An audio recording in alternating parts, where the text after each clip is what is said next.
Kumar Sharma corruption free organisation के channel से आप सब लोगों का स्वागत करता हूं। आज मैं आपसे बात करने वाला हूं एमसीडी के जो चुनाव होने हैं उस संदर्भ में मैं आपसे आज बात करने वाला हूं। बात ये है कि आज से कुछ टाइम पहले एमसीडी के चुनाव के लिए लोगों ने खूब सेवाएं करने की कोशिश करी। होता क्या है, मैं आज आप बात जो करने वाला हूं वो विश्वास नगर सीट के ऊपर जो कैंडिडेट खड़े हो रहे हैं उनके बारे में आज आपको मैं कुछ बताने चाहता हूं। पहले क्या था कि ये सीट जो थी ये एससी कोटे की थी। एससी कोटे के अंदर में कुछ लोगों ने, जो लोग थे, उन्होंने काफ़ी लोगों की सेवा करने का प्रयास किया। लेकिन होता क्या है कि जब ये सीट जर्नल हो जाती है, सीट जर्नल होने के बाद में जिन लोगों ने सेवा करी थी वो लोग पीछे चले गए। अब मैं कुछ उन लोगों के नाम बताता हूं जो लोग पहले सेवा कर रहे थे, यानी कि जो एससी कोटे में आते थे। सबसे पहले नाम लेता हूं मैं, ये हैं सुशील शर्मा जी। इन्होंने काफ़ी भंडारे लगाए, काफ़ी कैंप लगाए, लेकिन होता क्या है कि जब ये सीट जर्नल हो जाती है तो ये गायब हो जाते हैं। इनकी जो सेवा भावना है वो ख़त्म हो जाती है। उसके बाद कुछ और नाम लेता हूं। इसमें एक नाम है पारुल विनय चौधरी जी। ये बीजेपी के हैं। आज की तारीख में इनके पोस्टर लगे हुए हैं। ये 1 रुपये में थाली लोगों को खिला रहे हैं। मैं इनसे ये जानना चाहता हूँ कि अगर आपको मान लीजिए टिकट नहीं मिलती, क्या ये थाली जो आप 1 रुपये की लोगों को खिला रहे हैं, क्या ये चुनाव के बाद भी चालू रहेगी?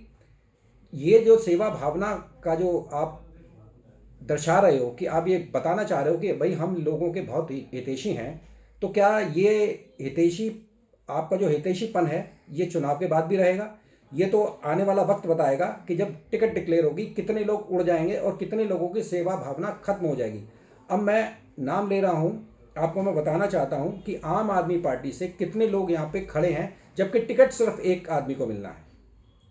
ये एक जब से ये डिक्लेयर हुआ है कि ये जो सीट है ये जर्नल कोटे में आ गई है, तो उसके बाद कुछ लोग, ज़रूरत से ज़्यादा आम आदमी पार्टी के कैंडिडेट लोगों ने सेवा करनी चालू कर दी है। मैं नाम ले रहा हूँ विनय जैन।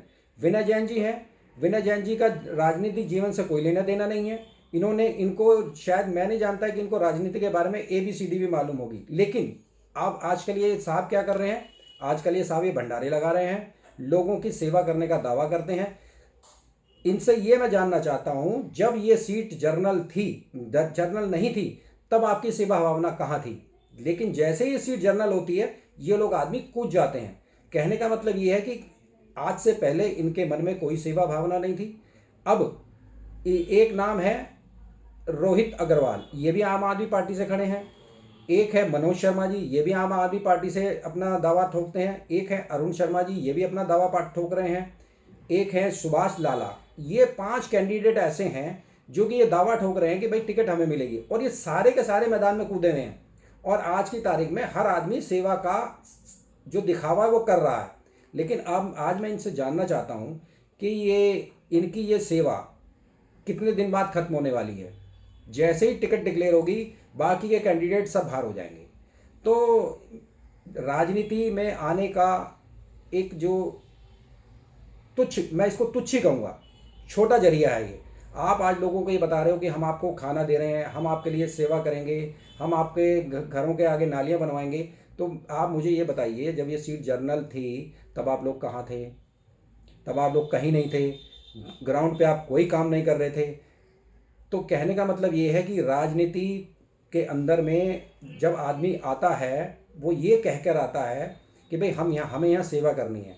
कुछ लोगों से मेरी बात हुई तो वो लोग, उन लोगों का ये कहना है कि जो अरविंद केजरीवाल हैं, अरविंद केजरीवाल ये कहते हैं कि हम राजनीति में इसलिए आए हैं कि हम भ्रष्टाचार खत्म करेंगे।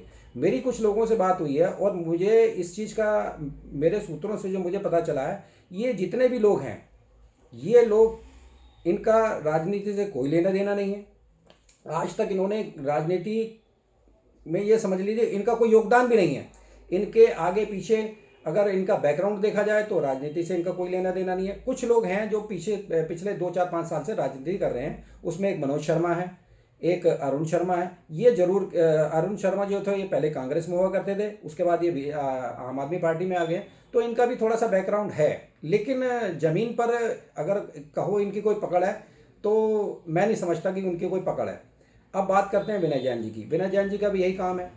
आज से पहले हमने इन्हें विश्वास नगर एरिया में कभी देखा ही नहीं। आज ये दावा ठोक रहे हैं कि भाई हम लोगों की सेवा करेंगे। तो अभी कुछ लोगों से मेरी बात हुई तो उनका ये कहना है कि हम केजरीवाल जी के जो उनका उनका ऐसा मानना है कि हम राजनीति में भ्रष्टाचार खत्म करने आए हैं, जबकि मैं मानता हूँ कि राजनीति में भ्रष्टाचार ना कभी खत्म हुआ है ना होगा। ये तो बात तय है। भ्रष्टाचार होता है, हर जगह होता है। फ़र्क इतना है कहीं कम है कहीं ज़्यादा है। तो मेरी इन जितने भी महानुभाव हैं, मैं इनसे ये जानना चाहता हूँ कि आप ये बताइए कि अगर आपको टिकट नहीं मिलेगा तो क्या आपने जो आपके जो मैंने पोस्टर्स देखे हैं, पोस्टर में जो आप दावे कर रहे हैं, उन दावों को आप कंटिन्यू रखेंगे या नहीं रखेंगे? ऐसा तो नहीं है कि जैसे आपको टिकट नहीं मिलेगी तो आप इस लाइन से बाहर हो जाएंगे। तो मेरी विश्वास नगर की जनता से ये एक मैं इनसे अपील करना चाहूँगा कि आप कैंडिडेट को देखकर वोट दीजिए। कैंडिडेट को देखकर वोट कहने का मतलब ये है कि कौन आदमी आपके साथ में खड़ा होने वाला है, कौन आदमी आपके साथ में खड़ा होने वाला नहीं है। ये एक लहर चल रही है और उस लहर के तहत ये सब काम हो रहा है। कि ये बताइए कि आप भंडारे लगा देते हैं, आई कैंप लगा देते हैं, कोई जूते बांट रहा है, तो क्या ये जो जूते बांटने वाला कार्यक्रम है, क्या ये जब तक आप सीट पर रहेंगे क्या ये काम चलेगा? नहीं चलेगा। होता ये है कि जब चुनाव आता है तो पब्लिक के लिए एक सेवा भाव का द्वार खुल जाता है। जैसे ही चुनाव खत्म होता है वो द्वार बंद हो जाते हैं। तो इसलिए मैं जनता से कहना चाहूँगा कि कृपया करके अगर आपको अपना कीमती वोट देना है तो उस शख्स को दो, पहले उसे देखो।